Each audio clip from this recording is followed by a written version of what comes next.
السلام علیکم ناظرین، پاکستان میں کوئی نہ کوئی ایشو روز ہوتا ہے اور روز ہی ہماری توجہ چاہتا ہے۔ تازہ ایشو جو ہے وہ آن لائن جوئے کا کاروبار ہے۔ نوجوانوں کی بہت بڑی تعداد جو ہے وہ اس میں پھنستی جا رہی ہے۔ تو آج ہم بات کریں گے پاکستان میں آن لائن جوئے اور کیسینو کے اپلیکیشنز کے بارے میں۔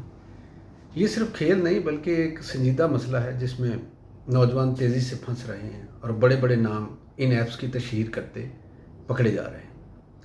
تازہ خبروں کے مطابق پاکستان ٹیلی کمیونیکیشن اتھارٹی نے آن لائن بیٹنگ اور جوئے سے متعلق تقریباً 184 ویب سائٹس اور ایپس بلاک کی ہیں۔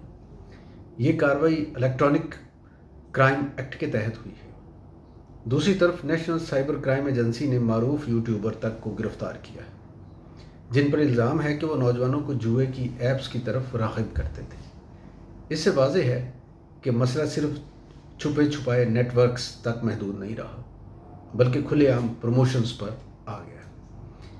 یہ ایپس یا ویب سائٹس سوشل میڈیا کے ذریعے سامنے آئی۔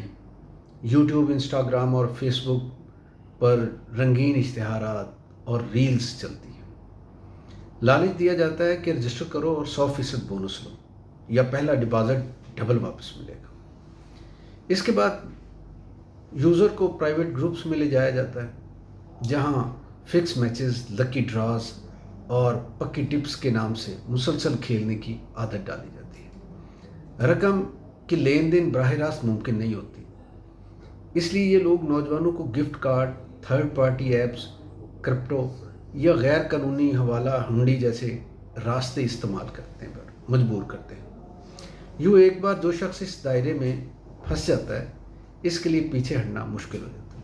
یہ ایک اہم معاملہ ہے، میرے خیال ہے کہ سب کو اپنے بچوں پہ نظر رکھنی چاہیے۔ اس کا ایک پہلو یہ ہے کہ جوئے میں پاکستان چونکہ جوئے کے حوالے سے ممنوع ہے، یہاں پہ ماحول اور غیر قانونی سے قرار دیا گیا ہے۔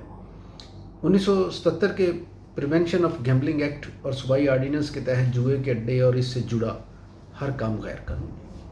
آن لائن سطح پر یہی پابندی الیکٹرانک کرائم ایکٹ کی دفعہ 37 کے ذریعے لاگو کی گئی ہے، جس کے تحت پی ٹی اے کو اختیار ہے کہ ایسی سائٹس کو بلاک کرے اور ان کے خلاف کارروائی ہو۔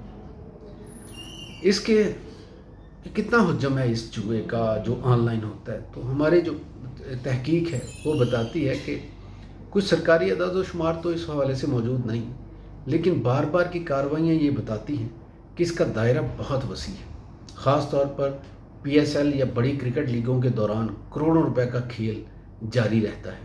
اندازہ لگایا جاتا ہے کہ یہ کاروبار سالانہ اربوں روپے کی سطح تک پہنچ جاتا ہے۔ اس میں انڈیا پریمیئر لیگ اور دوسرے ملکوں میں جو ہوتی ہیں وہ اس کا بھی بہت بڑا ہاتھ ہے، اور کہا جاتا ہے کہ بمبئی جو ہے کرکٹ کے حوالے سے جوا جو ہے اس کا مرکز ہے۔ زیادہ تر ٹارگٹ ہمارے ہی بڑے شہروں کے نوجوان ہیں جو کرکٹ یا کھیلوں میں دلچسپی رکھتے ہیں۔ سوشل میڈیا پر تیز رفتار ریلز اور شارٹس ان کو اپنی طرف کھینچتے ہیں۔ دعویٰ کیا جاتا ہے کہ تھوڑی سی سرمایہ کاری سے بڑی کمائی ہو سکتی ہے۔ جب نوجوان اس لالچ میں ڈپازٹ کرتے ہیں تو نقصان بھی ساتھ شروع ہو جاتا ہے۔ چونکہ یہ آن لائن نیٹ ورک ہے اس لیے چھوٹے شہروں اور قصبوں کے لڑکے بھی اتنی ہی آسانی سے پھنس جاتے ہیں۔ اگر آپ کو کہیں یہ دعوے سننے کو ملیں کہ پکی ٹپ ہے، گارنٹیڈ جیت ہے، پہلا ڈپازٹ ڈبل ہوگا، یا پھر کوئی گروپ آپ کو ادائیگی کے لیے گفٹ کارڈ اور غیر رسمی راستے استعمال کرنے پر مجبور کرے، تو سمجھ لیں یہ سب فراڈ ہے اور آپ کو کسی بڑے نقصان کی طرف لے جایا جا رہا ہے۔ والدین کے لیے ضروری ہے کہ بچوں کے اسکرین ٹائم اور آن لائن ایکٹیویٹی پر نظر رکھیں۔